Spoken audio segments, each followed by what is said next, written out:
the letters from the Hebrew alphabet, from the ancient Hebrew alphabet, and they did not use the Aramaic alphabet. Isn't that very, very interesting, okay? The reason for that is really unknown to us, but we can speculate that they did not really know how to pronounce this name, okay?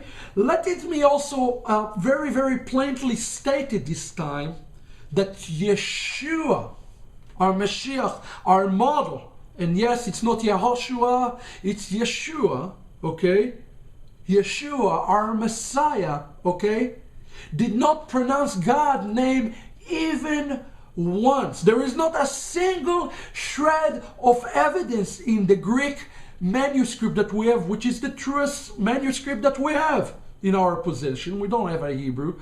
That Yeshua, Shimon Kefa, Shaul, or any other place in the New Covenant, they spoke Hashem's name. Yes, some have come and tried to embed the Yud Hey Vav Hey name there, but this name does not recorded by a single writer of the Brit Achadasha.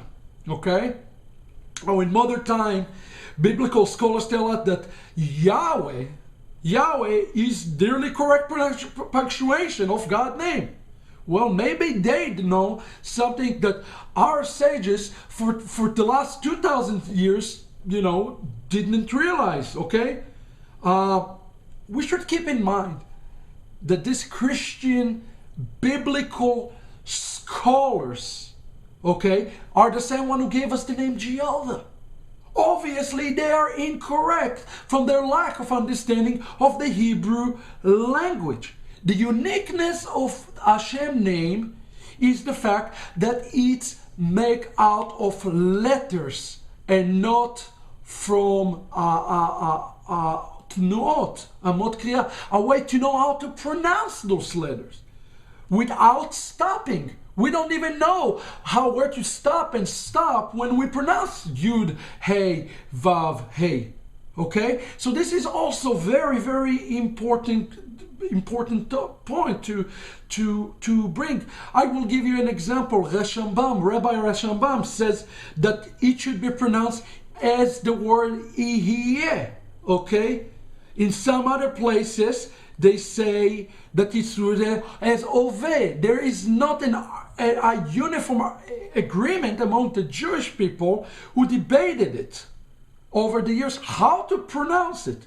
And I think for us to stand up as a messianic Jewish community who witness to the Jewish people and to tell them this is how to pronounce it is presumptuous, arrogant, and most importantly incorrect. So what God's name really mean? Well, his name does have a meaning. Yud, Hey, Vav, Hey does have a meaning.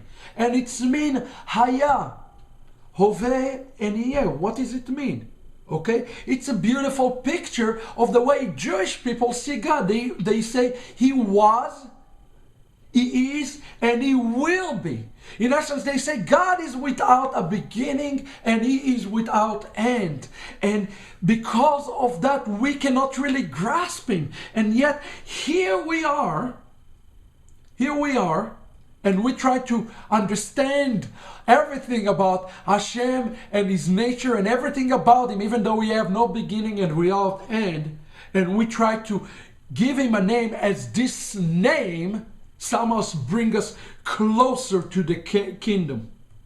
As a matter of fact, in the 1st century, all the way to the 10th century, every time that the Yud Hey Vav Hey name showed up, there were triple Yuds. Yud, Yud, Yud. And the shortage for the Yuds is because the sages did not really know how to pronounce it. How do we know what His name? In the book of Shmot, chapter 3, verse 13, it says, and Moshe says to Hashem, if they ask me, what is your name? What will I tell them? And the Elohim says to Moshe, did he say to him, Yahweh? No, he did not say Yahweh. He says, Eheyeh Asher Eheyeh.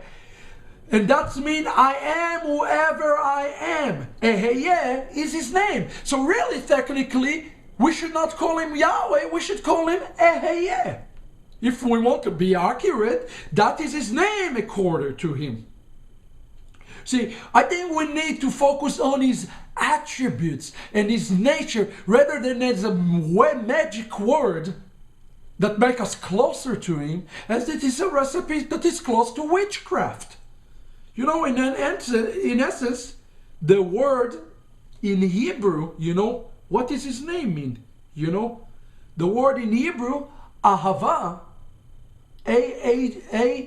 Aleph, Hey, Bet, Hey, have the numerical value of 13. And the word of Echad have the number 13. If you do the math, 13 plus 13 equal 26.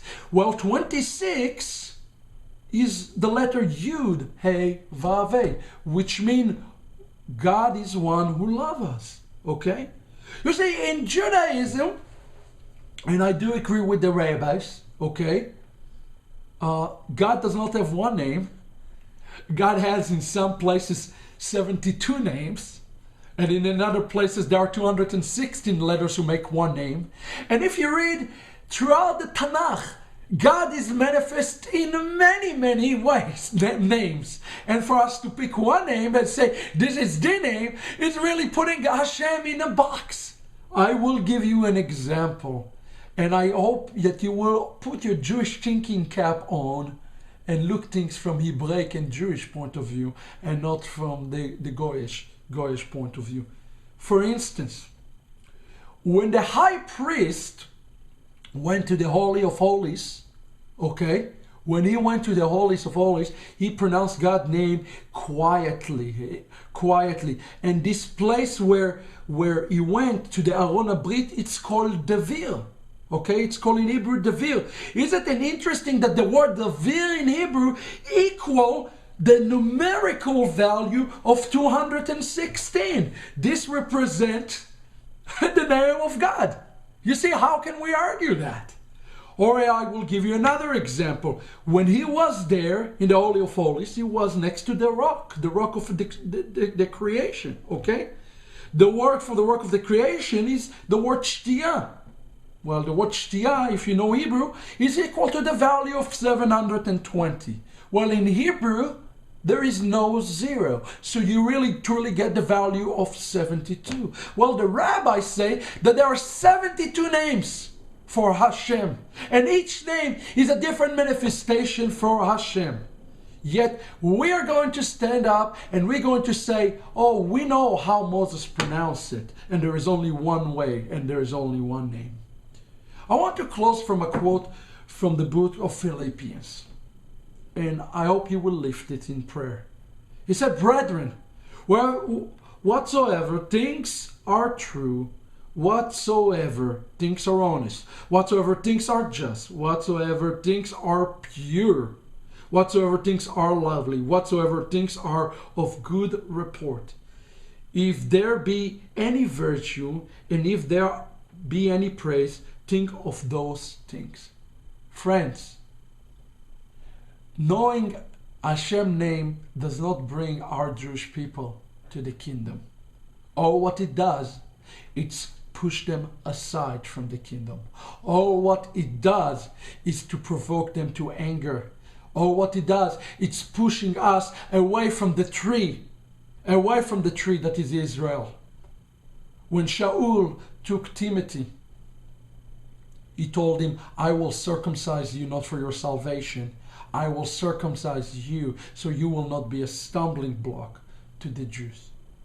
I have not seen in my 15 years of involvement in Messianic Judaism, I've not seen once where the calendar issue and the name issue bring anybody to the kingdom.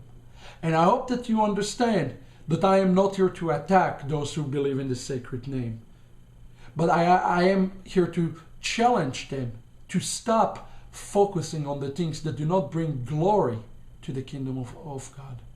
I wish you all a wonderful Shabbat and a blessed Shabbat. Kol Tov. Yitro.